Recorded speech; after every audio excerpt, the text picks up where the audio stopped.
राम राम जी। सावन माह की पूर्णिमा कब है? व्रत कब रखा जाएगा? स्नान दान कब करें? सावन पूर्णिमा बहुत ही महत्वपूर्ण होती है, बहुत ही विशेष होती है।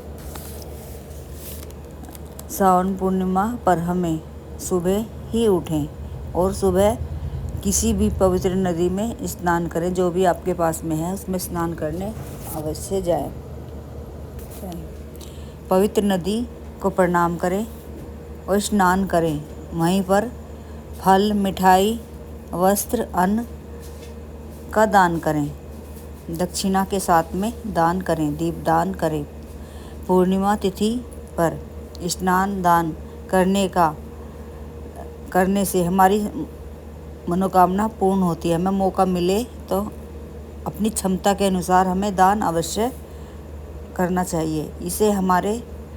इससे हमारे रोग कष्ट कम होते हैं। हमारे जीवन में आ रही परेशानियां दूर होती हैं। हमारे जीवन में खुशहाली आती है। सावन माह की पूर्णिमा का व्रत 8 अगस्त को ही रखा जाएगा, उत्तम रहेगा। जबकि रक्षाबंधन का त्यौहार पूर्णिमा के उदय तिथि के अनुसार 9 अगस्त दिन शनिवार को ही मनाया जा रहा है। सावन पूर्णिमा का स्नान दान का शुभ मुहूर्त रहेगा। सावन पूर्णिमा का स्नान दान का उदय तिथि के अनुसार 9 अगस्त को किया जाएगा। इस दिन स्नान दान का ब्रह्म मुहूर्त सब सुबह 4:22 से सुबह 5:04 तक रहेगा। सावन पूर्णिमा के दिन पीपल देवता की सेवा करें और पूजा करें। बहुत ही ज़्यादा महत्व होता है, बहुत ही अच्छा होता है, लाभ होते हैं जीवन में। हिंदू मान्यता के अनुसार सावन मास की पूर्णिमा के दिन जो व्यक्ति पीपल वृक्ष में मीठा जल अर्पित करता है उस पर भगवान विष्णु और भगवान शिव के साथ धन की देवी माँ लक्ष्मी की भी अपार कृपा बरसती है। सावन पूर्णिमा पर पीपल वृक्ष के नीचे एक डोंगे में 5 बतासे या 5 मिठाई या 5 फल, 5 पुष्प, जनेऊ, सिक्का अर्पित करने से हमारी सभी प्रकार की मनोकामना पूर्ण होती हैं। पूजा करते समय मुख पूर्व दिशा की तरफ ही रखें और घी का दीपक प्रज्वलित करें। पीपल वृक्ष की परिक्रमा करें। 11 करें, 21 करें, 108 तक करें। अपनी क्षमता के अनुसार करें और हमारे रोजगार की, विवाह की, संतान प्राप्ति की, संतान की, विवाह की, रोग की, कष्ट दूर होते हैं। हमारे जीवन में खुशहाली आती है। सावन पूर्णिमा पर पीपल का एक पौधा भी लगवाएं। हमारे सभी प्रकार की समस्या दूर होती है। पूर्णिमा तिथि पर हमें विष्णु भगवान, माँ लक्ष्मी की पूजा भी करनी चाहिए और घर में खीर पूरी भी अवश्य बनानी चाहिए। ब्राह्मण को घर बुलाकर भोजन भी कराना चाहिए और ब्राह्मण के मुख से सत्यनारायण भगवान की कथा भी अवश्य करवाएं। नहीं तो अपने आप ही करें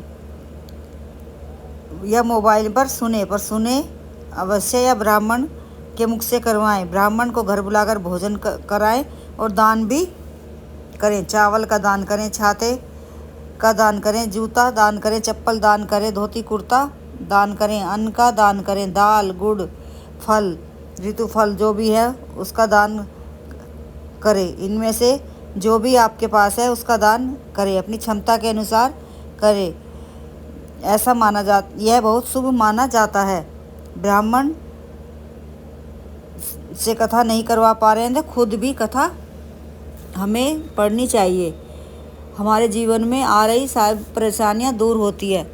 सावन माह की पूर्णिमा पर 108 रुई की बत्तियां बना लें और एक बड़ा सा दीपक लें उसमें तिल का तेल या घी डालकर शिव मंदिर में प्रज्वलित करें या पीपल वृक्ष के नीचे करके आएं।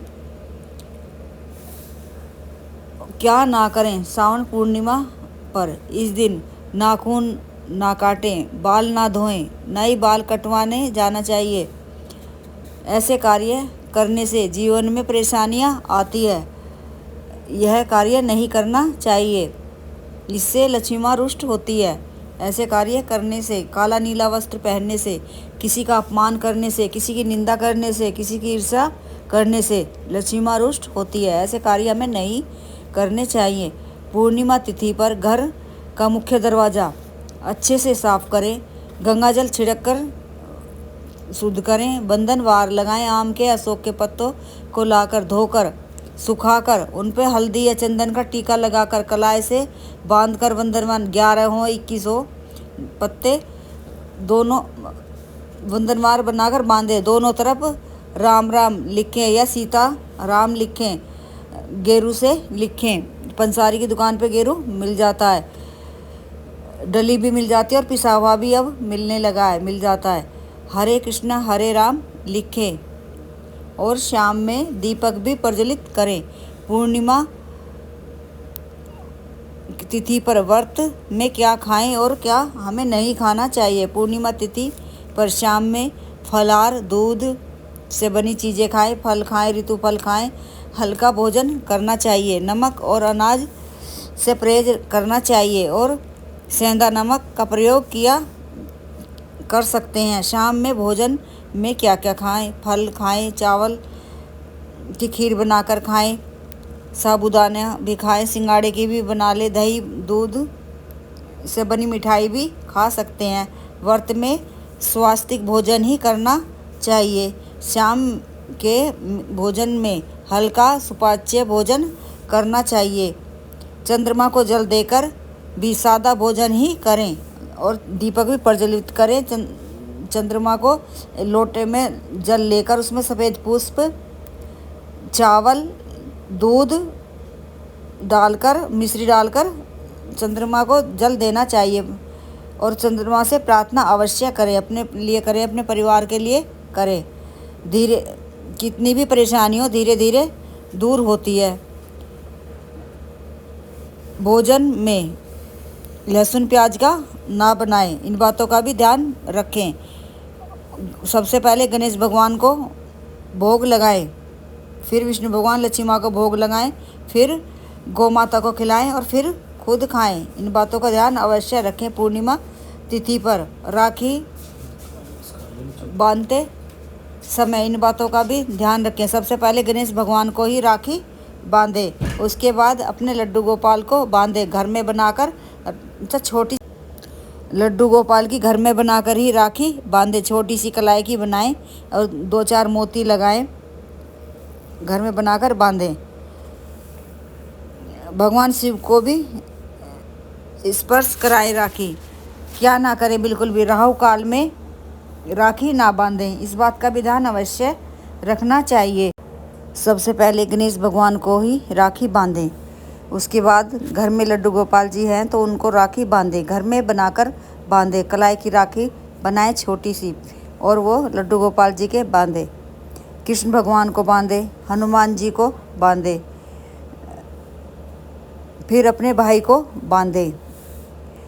पर राखी बांधने से पहले राहु काल का ध्यान भी अवश्य रखें। राहु काल में राखी नहीं बांधनी चाहिए। इस टाइम न पूजा करें, न इस टाइम राखी बांधें। श्रावण पूर्णिमा पर अपने पितरों को की पसंद की चीज़ें दान करें, जो भी उन्हें पसंद हो उनकी पसंद की चीज़ें दान अवश्य करें और भोजन भी उनकी पसंद का बनाएं और दान करें। वस्त्र का दान करें, फल का दान करें, किसी ज़रूरतमंद को दान करें या मंदिर में दान करके आएं। दान उसे करें जो जिसके कोई ना हो, अपनों को तो सभी दान करते हैं। अपनी क्षमता के अनुसार हमें श्रावण पूर्णिमा पर दान अवश्य करना चाहिए। किसी ज़रूरतमंद की मदद भी करनी चाहिए। अगर हमारी इतनी क्षमता है, किसी को किसी चीज़ की ज़रूरत है, हम करने के लायक है, तो हमें अवश्य उसकी मदद करनी चाहिए, उसको दान भी अवश्य करना चाहिए। उसे कपड़ों की ज़रूरत है, उसे भोजन की ज़रूरत है, या जूते चप्पल की ज़रूरत है, या उनके बच्चे हैं कोई, उनको कॉपी किताब की ज़रूरत है, बैग की ज़रूरत है, टिफ़िन है, बोतल है, कोई भी चीज़ जिसकी उसने सबसे ज़्यादा ज़रूरत हो वह हमें दिलवा देनी चाहिए। यह पूर्णिमा तिथि पर तो दान करते ही हैं, वैसे भी हमें किसी भी तिथि पर दान अवश्य करना चाहिए, किसी ज़रूरतमंद की मदद करनी चाहिए। क्रोध बिल्कुल भी नहीं करना चाहिए, न बच्चों पर न बुजुर्गों पर। इन बातों का ध्यान अवश्य रखना चाहिए। रक्षा बंधन की ढेर सारी शुभकामनाएं। लाइक करें, सब्सक्राइब करें। अगर आपको वीडियो अच्छा लगे तो अवश्य करें।